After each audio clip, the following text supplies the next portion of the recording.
చీమలు నేర్పిన కథ గురించి ఇప్పుడు మనం తెలుసుకుందాం.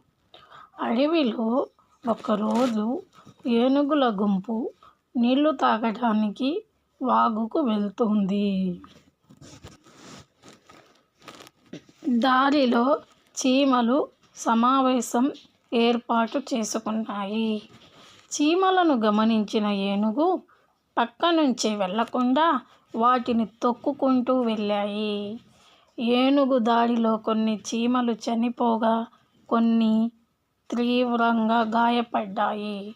నీళ్లు తాగి తిరిగి వచ్చేటప్పుడు ఏనుగులను ఎదురుగా నిలబడిన చీమలు ఇలా అన్నాయి, మీరు చాలా బలవంతులు, కళ్ళు బాగా కనిపిస్తున్నాయి, కానీ మాలాంటి చిన్న ప్రాణులపై మీ బలం చూపించడం తగదు అని ప్రశ్నించాయి.